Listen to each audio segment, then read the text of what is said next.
E aí, queridos alunos, tudo bem? Quanto tempo, hein? Tivemos aí um período aí meio afastado aí, né? Por conta do feriado da semana passada. Então, eu vou deixar aqui para vocês um bate-papo sobre o nosso próximo assunto, que é, vamos conversar isso em live, a evolução política do século XIX, isso pensando na Europa, a Europa do século XIX, o que aconteceu efetivamente durante o século XIX lá na Europa em termos políticos. Você sabe que o século começa com Napoleão, né? Então você tem ali em 1799, finalzinho do século XVIII, né? A ascensão do Napoleão Bonaparte ao poder. Napoleão Bonaparte assume o poder dividindo tecnicamente esse poder com mais 2 cônsules, né? E em 1804, uma alta popularidade, ele consegue, inclusive pressionado por um plebiscito favorável a ele, convencer o Congresso, a chamada Assembleia Nacional, a aprovar o Império, propor, portanto, aí, né, o Império aprovado por um plebiscito, né, e referendado pela própria Assembleia Nacional. O Império de Napoleão, 1804, foi caracterizado pela expansão territorial, pelo domínio da Europa, direto ou indiretamente, pela expansão dos ideais revolucionários, chamados liberais, né? O liberalismo, a liberdade de ir e vir, liberdade de expressão. Sob esse tema, inclusive, ele vai criar um bom argumento para poder, então, justificar sua expansão territorial. Ele dizia espalhar, né, a liberdade, espalhar as propostas de igualdade perante as leis, né, enfim, de respeito à vida por toda a Europa, derrubando poderes absolutistas, despóticos, né, contrários, portanto, à liberdade individual. Nesse sentido, Napoleão domina, né, a Europa em pouco tempo, entre 1804 e 1806, e decreta, então, o bloqueio continental para tentar fragilizar a Inglaterra, como vimos aqui em algumas aulas, né? Esse bloqueio não foi obedecido por todos sob ameaça de invasão, mas nem assim todos obedeceram a manutenção do bloqueio econômico em relação à Inglaterra, e alguns países então foram invadidos por Napoleão exatamente por conta desta desobediência. Você vai ter então Portugal sendo invadido, vimos aqui que nessa invasão, essa invasão acabou encontrando Portugal esvaziado, porque em termos aristocráticos, a aristocracia, pelo menos de Portugal, tinha mudado para o Brasil, fugido para o Brasil, né? Exatamente fugido do Napoleão, dessa invasão que já estava ou já era esperada. Ficaram ali à mercê das tropas napoleônicas. A população em geral, né? O povo em geral ficou ali à mercê das tropas napoleônicas, sofreu uma ditadura francesa de um general chamado Junot. A Espanha foi também invadida, porque também furou o bloqueio, e o seu rei foi preso. Nesse caso não houve tempo, não houve uma articulação como tinha acontecido entre a corte portuguesa e a Inglaterra para viabilizar a fuga para a América. No caso da Espanha não se articulou isso, não deu tempo pelo menos de fazer algo neste sentido, e a Espanha foi dominada e o seu rei preso, prisioneiro político de Napoleão Bonaparte.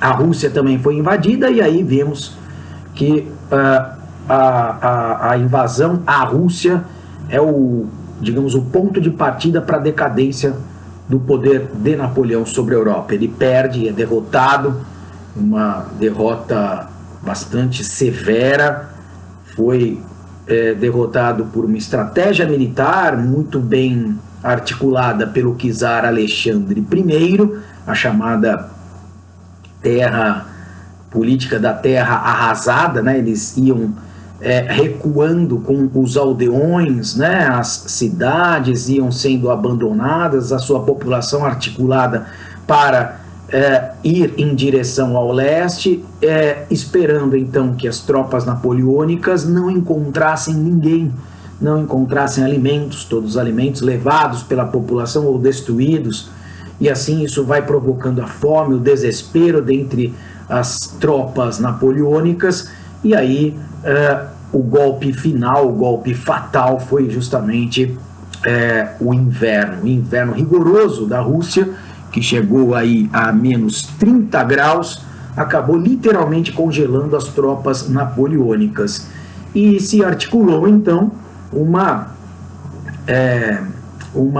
coligação formada pela própria Rússia, a Inglaterra, que já era inimiga de velho, e a Áustria e a Prússia, países, então, absolutistas que não compactuavam e não aceitavam as suas terras anexadas pela expansão napoleônica. Esta articulação dos inimigos de Napoleão acabam levando Napoleão a uma derrota definitiva. Ele é derrotado, vai para uma ilha, lembra disso, né? Ilha de Elba, consegue fugir, é derrotado definitivamente, sem forças, e vai para o seu exílio final, a ilha de Santa Helena, onde fica lá os seus últimos anos de vida, né? Então, esse cenário a gente pode entender o seguinte, sob o ponto de vista político, pessoal, é um cenário de avanço dos ideais revolucionários. A gente ainda pode entender o Napoleão como uma espécie de resultado da própria Revolução Francesa. Ele surge nesse cenário da Revolução Francesa, é um personagem importante da Revolução e leva consigo, difunde exatamente esses ideais. Então temos aí o avanço do liberalismo, digamos assim, no começo do século XIX.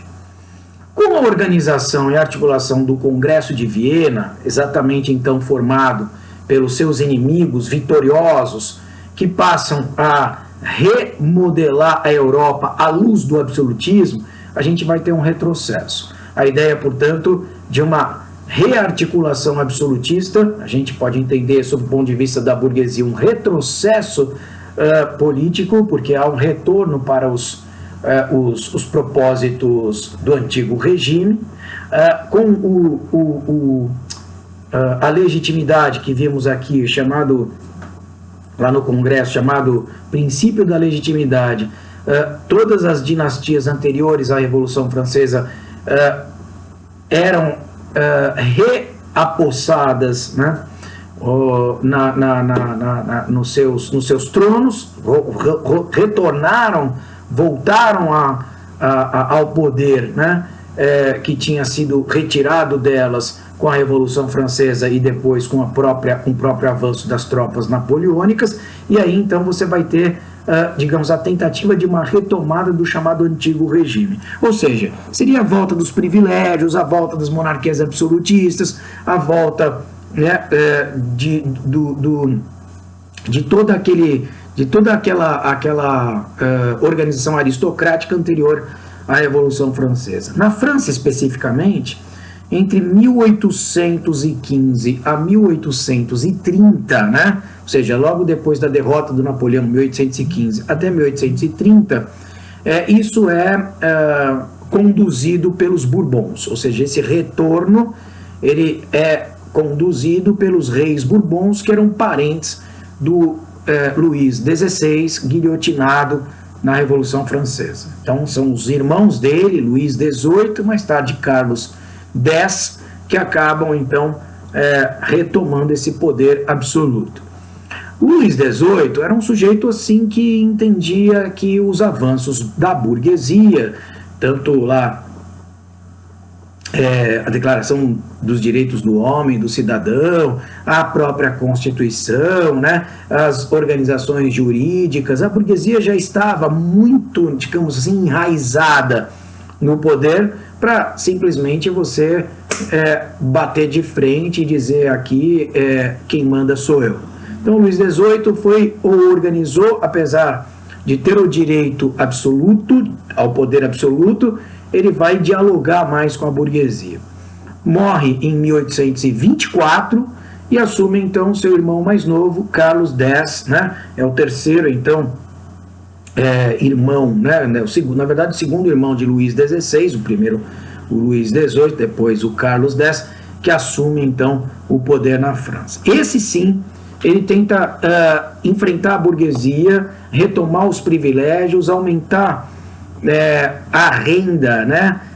Em termos fundiários, para tentar impedir que a burguesia pudesse votar tranquilamente, dava mais poder de voto assim para os latifundiários da aristocracia, e nesse sentido ele vai sofrer, né, uma revolução, a Revolução Liberal de 30, que vai ser organizado pela alta burguesia, né, descontente com esse retrocesso. Isso, na verdade, então a gente pode entender como uma segunda Revolução Francesa, né? Quase repetindo aquela primeira de 1789. A alta burguesia organizando junto à população, né, com os seus jornais, com os seus panfletos, tá certo? Uma grande oposição contra a monarquia de Carlos X. Carlos X é derrubado, ele vai para o exílio e aí assume o poder, então, um monarca que se dobra a uma nova Constituição, institui, portanto, uma monarquia constitucional. Este monarca chama-se Luís Felipe de Orleans, né, a poderosa família de Orleans, de grandes banqueiros, financistas, então uma aristocracia aburguesada, digamos assim. Esse Luís Felipe de Orleans, então, ele acaba, inclusive conhecido como o rei burguês, se dobrando à Constituição burguesa. O voto volta a ser censitário para atingir, por renda, né, monetária, para atingir basicamente a alta burguesia, ela é reconduzida ao poder, né? A questão é que não é apenas a burguesia que estava enraizada no poder político. Lá na Revolução Francesa, nós tivemos avanços sociais muito importantes. E durante o século XIX, com a expansão industrial, esses avanços acabam se intensificando ainda mais, sobretudo uma camada operária bastante ativa, com uma forte noção de coletividade, de força, de sindicalização. Então, os centros urbanos estavam muito mais aqui complexos para que simplesmente aceitassem de bom grado um retorno assim, a um poder limitado, né? Um poder da alta burguesia, com votos censitários, em que a grande maioria não participava. Então, há uma forte movimentação por república lá na França. Então, você tem ali, né, um movimento bastante forte pedindo república, e isso acaba se desdobrando numa segunda revolução, que a gente pode chamar de Revolução Liberal ou republicana, Revolução Liberal Republicana de 1848. É interessante que nesse momento você tem a participação de grupos operários ou lideranças operárias que estavam mais agora politizadas, estavam na verdade inaugurando aquele chamado socialismo utópico que vimos aqui em algumas aulas anteriores, né? Então o socialismo utópico ele contribuía com essa movimentação republicana, por esse apelo por república, e passava assim a organizar com greves, paralisações, etc., uma revolta de forte difusão. Essa difusão republicana, começando em 1848, que acaba por derrubar o Luís Felipe de Orleans, apelando por voto direto, voto universal, ainda masculino, mas universal, ricos e pobres, acaba se difundindo para toda a Europa e inclusive para muitas partes do mundo. Esta difusão ficou sendo conhecida como a Primavera dos Povos. A Primavera dos Povos é interessante, ela é um movimento republicano que vai repercutir mundialmente, chega até o Brasil, inclusive, né? ela, num momento em que a informação ela era muito mais lenta, mas esse efeito dominó foi possível porque os operários, né, do mundo inteiro, digamos assim como Marx um dia iria mais ou menos clamar, né, de certa forma eles iam percebendo o movimento nos países vizinhos, né, alguns grupos migravam para outras áreas, levavam essas informações, organizavam sindicatos, e a gente pode dizer que entre 1848 e 1852, diversas revoltas republicanas pelo mundo afora aconteceram. Aqui no Brasil, como eu falei, aconteceu uma conhecida como a Revolução Praieira, ali em Pernambuco, com forte participação desses socialistas utópicos. Vamos só lembrar que esses socialistas utópicos não eram revolucionários no sentido marxista da palavra. Não queriam, como Marx mais tarde vai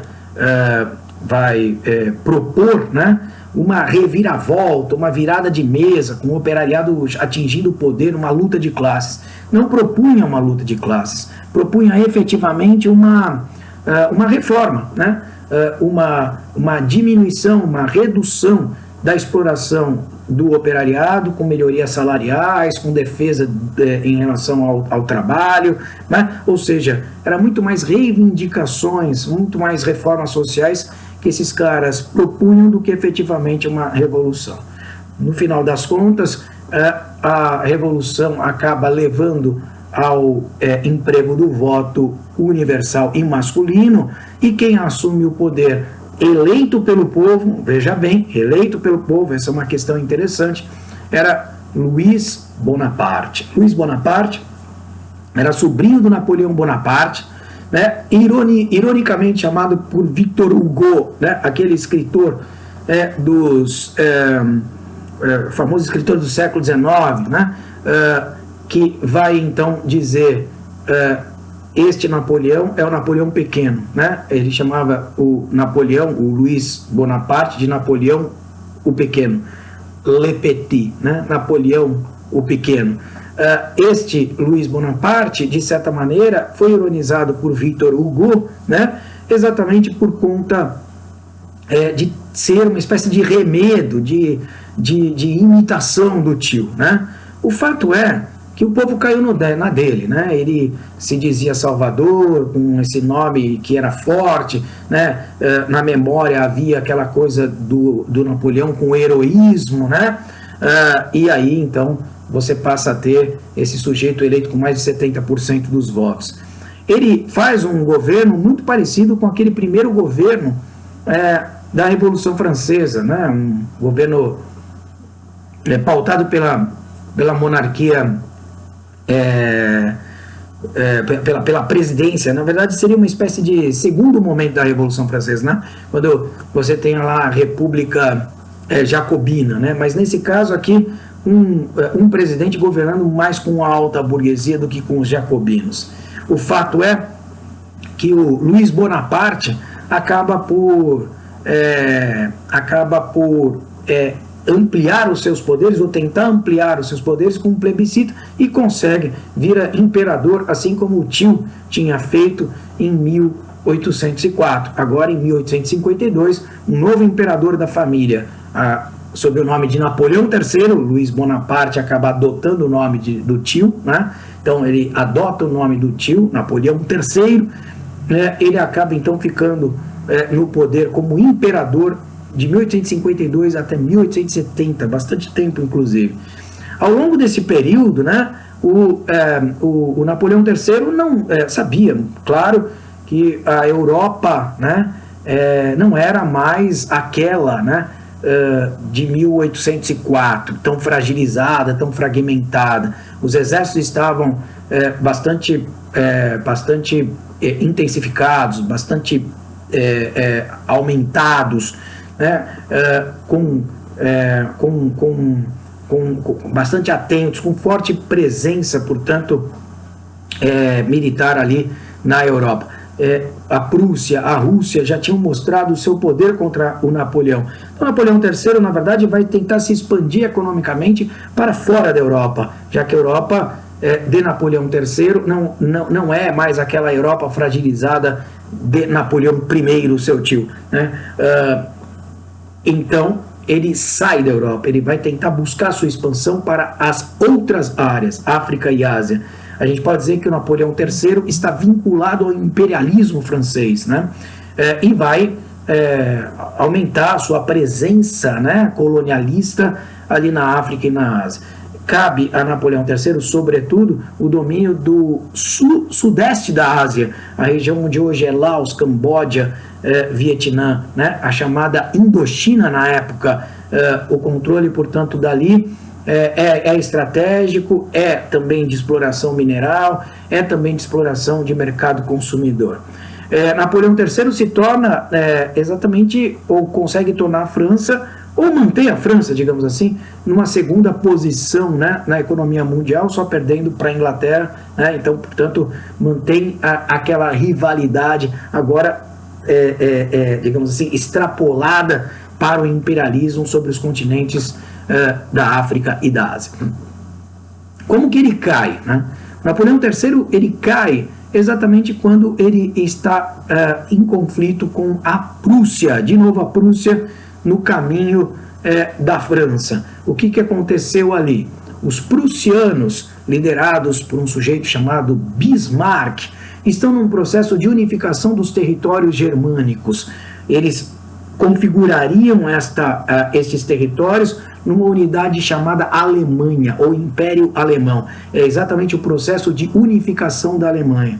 E um dos territórios que estão sendo, ou que está sendo reivindicado por esta nova Alemanha, por esta Prússia, digamos assim, turbinada, né, com os diversos outros estados germânicos, era a Alsácia e Lorena, dois espaços ou duas regiões que pertenciam até então à França. Então, justificando o controle desta área, porque esta área tinha maioria germânica, sua população era de maioria germânica, o Bismarck vai querer anexá-la. Então ele entra num conflito com o Napoleão III e vence. Napoleão III perde, é derrotado e acaba sendo aprisionado. Ele vira prisioneiro de guerra. Esse processo de unificação é interessante e é um ponto que a gente vai ver na próxima videoaula, né? E talvez já na nossa próxima live. Depois eu reforço com duas novas ou uma nova videoaula sobre as unificações da Alemanha e da Itália. São três histórias que se interligam exatamente neste momento. As unificações de Alemanha e Itália e exatamente a queda de Napoleão III. A gente vai ver isso, né, num próximo encontro. Legal? Valeu, pessoal. Tchau, tchau.